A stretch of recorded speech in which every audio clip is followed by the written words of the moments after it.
Hello, it's Tara Boothby from Sojourn Psychology, and I wanted to take a minute to talk about existentialism, meaning, and attachment. I mean, go figure. Is it a surprise that I'm going to talk about these things? I get so curious when I find new language or somebody says something in a way that I hadn't quite heard it before, and it creates inspiration inside of me to think differently, lean into my understanding of attachment and existentialism in brand new ways. Currently, I'm taking a course on chaplaincy, so it's part of my professional development as a psychologist. We're required to continue to get education in parallel or similar sort of philosophies or ologies, I just call them, like studies of human nature, studies of how to be with people. The chaplaincy course was very interesting to me. And one of the discussions or lectures that our instructor, Peter Fitch, had for us, he talked about roots and wings. Now, this is one of those cute little sayings that people might use, but as Peter Fitch was unpacking it, I found it very inspiring through predominantly an attachment lens. And one of the things that we can notice with roots, so the root system might be literally, sometimes I just think of a tree that there's roots underneath, and the roots are the lineage that has been put into our life. Now it could be the lineage like just of our family of origin, the home that we were born into, the traditions that were placed around us, the wisdoms imparted into us by older, wiser others, people that have built into us. Eldering is what David Tenson might say. We talk about David a fair bit. He's a good mentor. But the roots, these things that really get us planted into our groundedness. And in those moments where we get wobbly, our lid is flipped, we're feeling distressed, anxious, arousal, that we might feel disconnected from the ground, but our groundedness is connected to the root system that is a part of who we are because of those relationships and experiences that have brought us to the moment that we are in, just this moment, this present moment. And then maybe wings. So I was thinking about wings when I'm in this lecture, and the idea of well, what actually is wings? And I think a lot of what I'm currently noticing is this sense of self. My wings is my sense of self, that there's this the autonomy part and the attachment discussion. The autonomy part is really noticed in our wings, the curiosity, the leaning into mystery, the unpacking of our psychological nature, you know, our sociological self, our philosophical self, our theological self, all of the ologies in who we are and how we continue to move further and further, not only into new experiences that give us more roots, but into new experiences that give us more wings. It's really beautiful. This is all in the zone of existential philosophy, psychology, all in the zone of the attachment discussion. Now, what's interesting with roots and wings, I'm just going right back to things that I've learned from Gail Palmer, amazing emotionally focused family trainer and author. And one of the things that Gail, and I should say Jim, and the other EFFT theorists and trainers would talk about is that what we notice with adult children in particular is the main themes of distress. The parent distress is loss of influence on their adult child. And the adult child's main theme of distress in the relationship, parent-child relationship, is the fear of loss of autonomy. So you think of that within this theme of roots and wings, and naturally we start to see, oh yes, that makes so much sense. In our environment of relationship, our attachment relationship, the roots and the influence, and the wings and the autonomy. That makes beautiful sense to an attachment theorist, an attachment therapist. Yes, I totally am vibing with this one. I also was thinking with roots, you know, when we've had more experiences of positive caregivers, more experiences of caregivers who are are there for us, A-R-E, more caregivers who are accessible, who are responsive, who are emotionally engaged, it gives us this better root system. We have more stable roots. We're always going to have some roots that are uncomfortable, but they're still our roots. The more stable roots we have in our system, the more ability we have to have wings where we are, A-R-E, accessible, responsive, emotionally engaged to ourselves, first off. I mean, somebody might view this a bit differently, but I really believe that my ability to be accessible, responsive, and emotionally engaged with me is foremost to my ability to provide roots to another.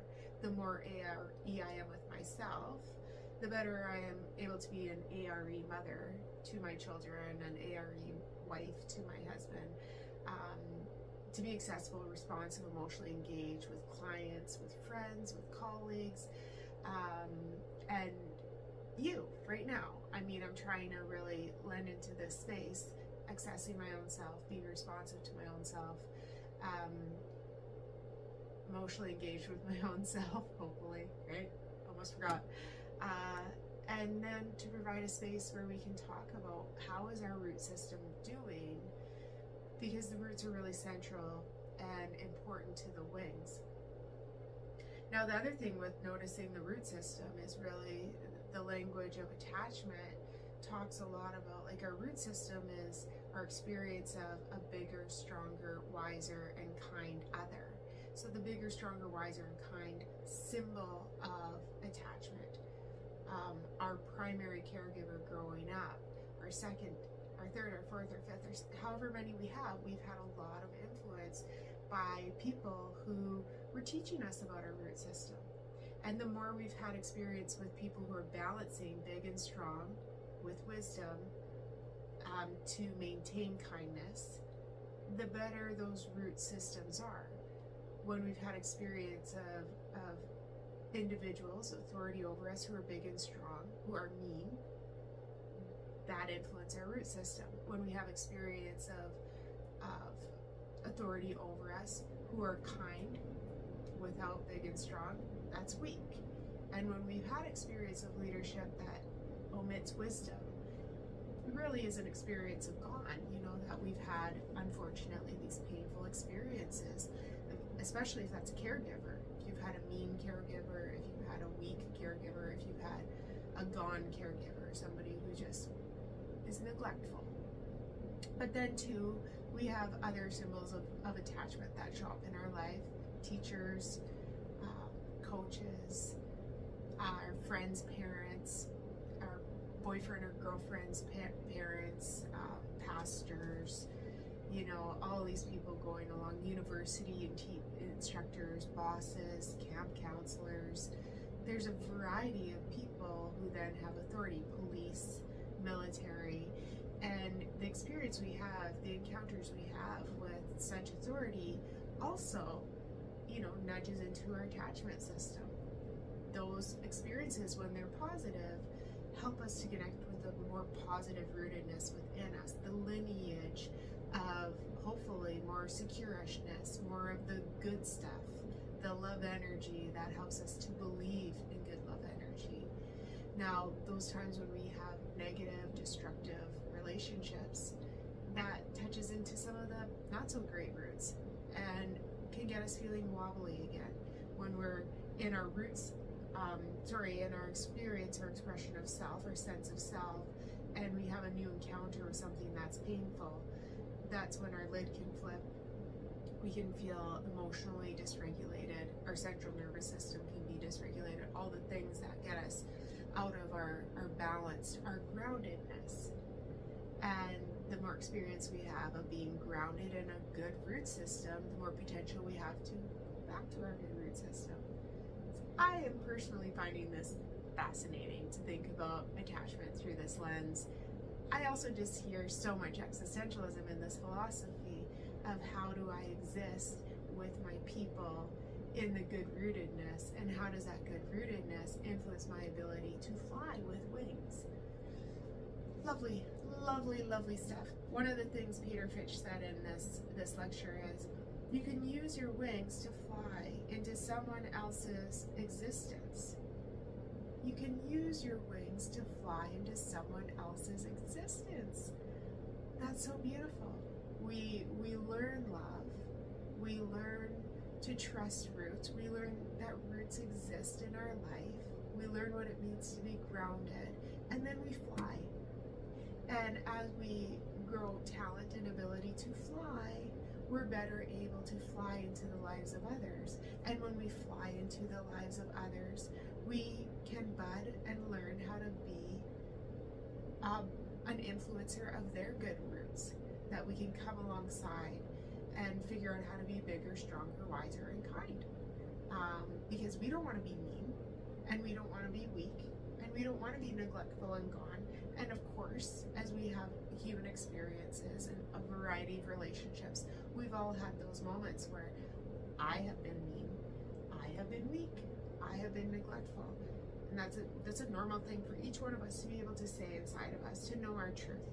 It doesn't feel good to be imbalanced when we're trying to love and provide safety for another human being. It doesn't feel good for them, it doesn't feel good for us. But again, we have this root system, and getting curious about our root system to see it as good and bad. That's really the goal of earned security and markers of adult secure attachment, is I can look back on the past, I can look back on my root system and see what is not great and what is really, really good. And that has built into me that I know how to put both feet on the earth in moments when I'm distressed. And I know how to keep both feet on the earth and to be self-regulated when I'm coming alongside of somebody else who is distressed, needing to borrow some benefits from my regulated central nervous system. So I was thinking about this too, and I kind of like going back to my roots, but my sort of theory roots were in the wellness wheel and understanding relationships as a balance of two people's wellness. You know, it really was love energy. I just was viewing it through this different lens, that we're these beautiful six-dimensional people, that we're social, we're emotional, we're intellectual, we're physical, we're occupational. That means we do things with our time, and we're spiritual. But when we're looking at our roots and wings, it's also really cool to notice that our root system is really what's helping us to grow and understand all of those facets of who we are. So when we have insightful people who are informed, if I know that roots are social, emotional, intellectual, physical, occupational, and spiritual, then I can lend my knowledge of the root system that I've cultivated, that has been cultivated in me. And when I go to support someone else as they're building their root system, that's part of the bigger, stronger, wiser, and kind holding. As I lean in, Peter, how did he say it again? As I fly into someone else's existence. Now, to get really explicit with attachment language, what we're talking about here is, drum roll, take a guess. Somebody out there's going to guess right. I know what it is. You can comment if you guessed right. Secure base and safe haven. But what's really cool, so the sense of self, the view of self, just me, forgetting about what I'm going to contribute to any other relationships. When I've had the more safe experiences I have of a bigger, stronger, wiser, and kind, that circle security language, bigger, stronger, wiser, and kind. I happen to think it's the best language to describe good parenting or good leadership. That's why I like using it. But when we have that person who's bigger, stronger, wiser, and kind come alongside of us, and as Bowlby would say, we can go out and have this secure base, that we can go out and have autonomy, but we can also come back in and have this experience of being welcomed to build more roots. So from an attachment experience, I am learning that part of my balance as a human being is that I'm going to go out and fly, and I'm going to come back in and be encouraged to grow roots, and I'm going to go out and fly, and I'm going to come back in and be encouraged to grow roots, and I'm going to go out and fly I'm going to help this bird to go out and fly and come back and experience new roots, and to go out and fly and experience new roots, and to go out and I come back in and experience new roots, and then I go out and fly and my little bird comes back and experiences new roots and then goes out. Isn't it beautiful? Like, it's such a beautiful metaphor of exactly what we're trying to do in love energy. This is positive love energy. Now, negative or neglect energy would be the opposite.